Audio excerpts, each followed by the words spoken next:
Okay, imagine for a moment your most fundamental identity document. Yeah. The very proof you exist, your birth certificate. Imagine it being completely fabricated. Right. And not just one or two. We're talking hundreds, created out of thin air, but, looking totally official, stamped and everything. It's a pretty unsettling idea. It really is. It's a striking, almost chilling scenario.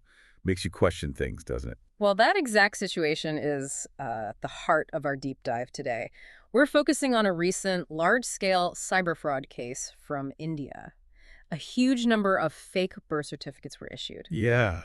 And look, this isn't just some sensational headline. It's a story with really big, far-reaching implications for digital governance, for personal identity in this, increasingly online world, and frankly, for the trust we all place in the digital systems run by governments.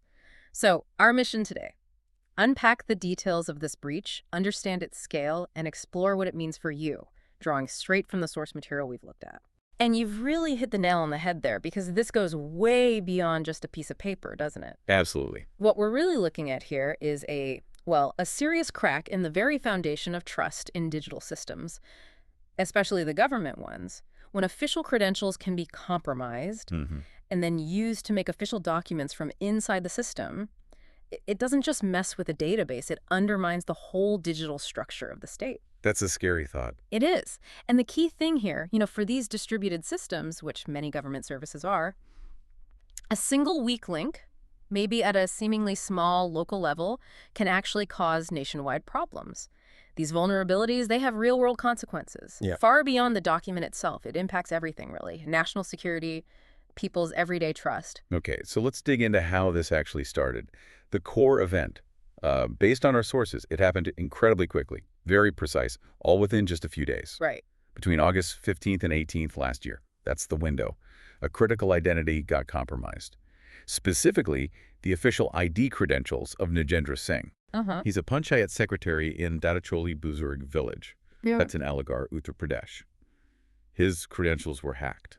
And a Panchayat Secretary, for listeners who might not know, is basically a local village administrator, right? A key government official on the ground. Exactly. They handle lots of community services, including, crucially, registering births and deaths.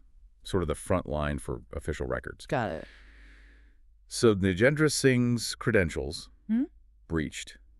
And in just that 3-day period, these fraudsters got into the government's online portal for birth and death certificates, and they didn't just get in, they started manipulating it, creating fake documents, basically weaponizing a legitimate system. That's quite something. Yeah, the speed is. Yeah. Wow.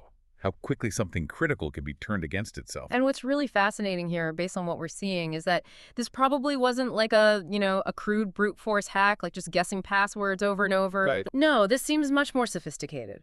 It was a manipulation of the official portal, using legitimate credentials that had already been compromised, which points to a flaw, maybe not in the system's outer defenses, like a firewall, but potentially in the human element, how credentials are managed. Or maybe the access controls themselves. Exactly. The access control, the security protocols around these really sensitive government accounts.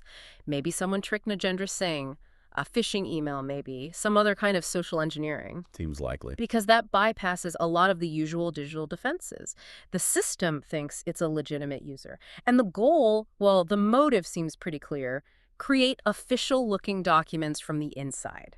Use the system against itself. And that highlights a fundamental challenge, doesn't it? Even the best software can be undermined if the rules around who gets access and how much access are weak, especially if one login lets you do things across multiple states without extra checks, like strong multi-factor authentication for high-risk actions.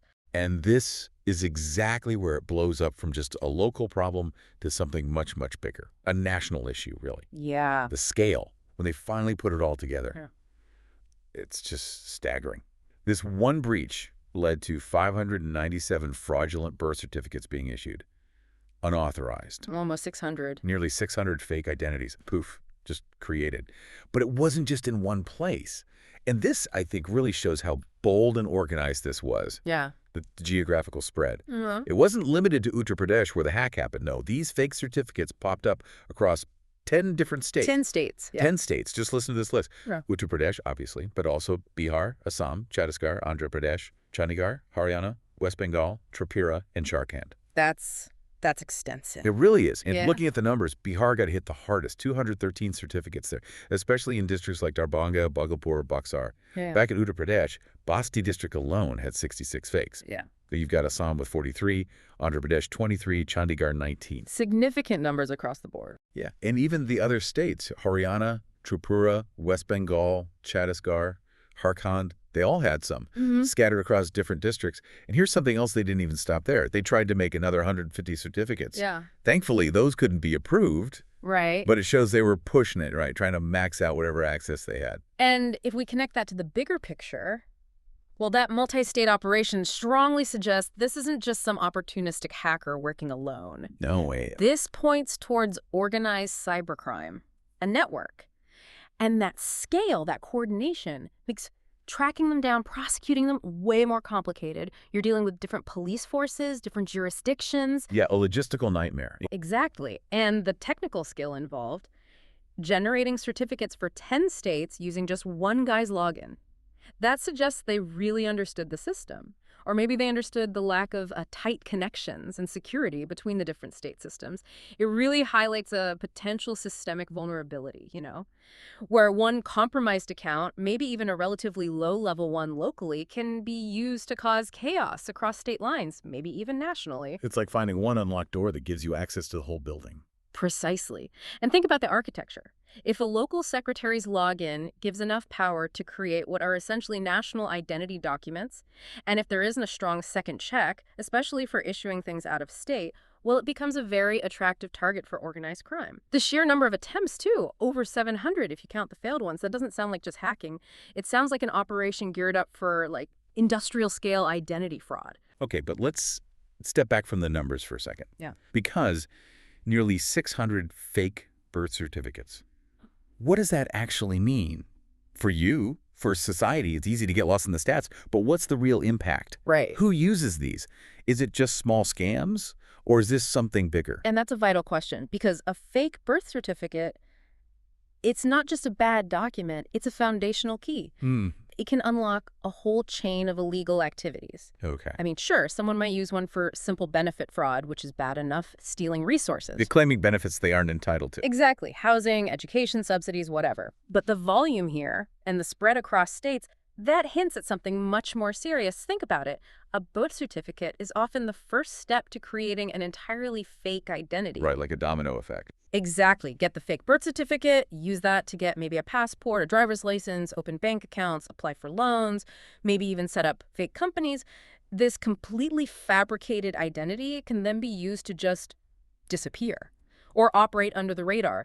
Criminals can evade justice, maybe facilitate human trafficking, or even, support activities that threaten national security. That layering of fake IDs must be incredibly hard to unravel later. Extremely difficult, which is why the authorities are taking this so seriously. They're rightly treating it as a major national security issue, a governance integrity issue, because the potential for misuse is huge, and the scale here shows the system was vulnerable. So given how serious this is, what are the authorities actually doing about it? What's the response been? Good question. The district panchayat officer, Singh, apparently acted pretty quickly, issued immediate directives to all the panchayat officials.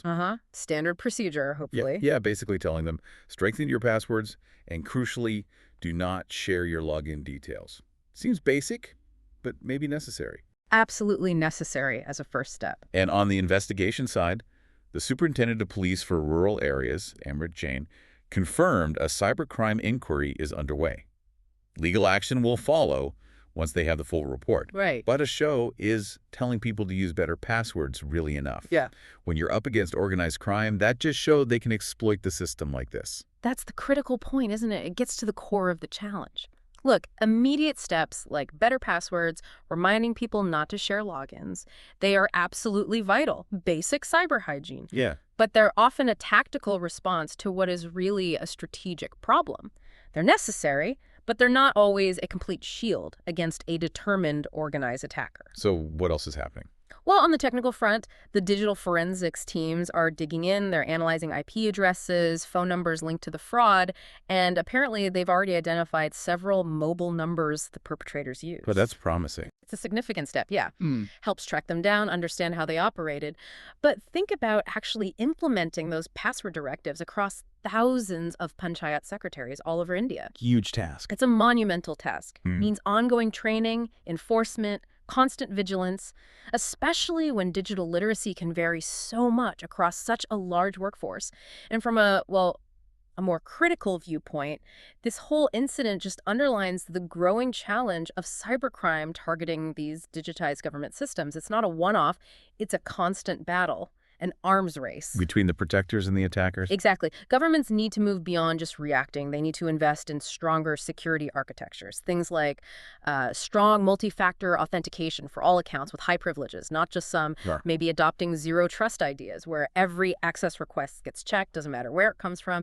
Better audit trails, systems that can spot weird activity in real time. Makes sense. And maybe better checks between states. If a certificate is issued in state A, but someone tries to use it in state B right away, maybe that should trigger an alert, some extra verification. This kind of thing forces us to look at that tension, you know? The convenience of local digital access versus the need for really strong centralized security for national identity stuff. So the takeaway for everyone, especially people handling sensitive data, yes, stronger passwords, don't share logins, absolutely vital basics. But that has to be backed up by a much bigger, smarter cybersecurity strategy at the system level. Wow. We certainly covered a lot today. Unpacking how just one compromised ID, one person's login, led to nearly 600 fake birth certificates spread across 10 states. Yeah. It's really exposed some critical weak spots in our digital infrastructure. And it drives home that this isn't just about, data and code. It's about real people's identities, the integrity of government systems, and ultimately, the trust we have in this digital world we increasingly live in. It really makes you pause, doesn't it? How much we rely on these official digital documents that one local official's account could cause such widespread damage. It's quite sobering. It really is. It shows how much faith we implicitly put in that digital handshake from our government systems. And maybe, as we wrap up this deep dive, it leaves us with a pretty big question to think about. Yeah. What kind of specific changes, maybe architectural changes or backup systems, could actually prevent this kind of single point of failure problem in the future, especially when you've got that constant push-pull between making things efficient for local officials and ensuring rock-solid national security for something as basic as an identity document? It's a question that needs, constant innovation, changes in policy, and a really deep understanding of how people interact with technology, especially as government services keep moving online.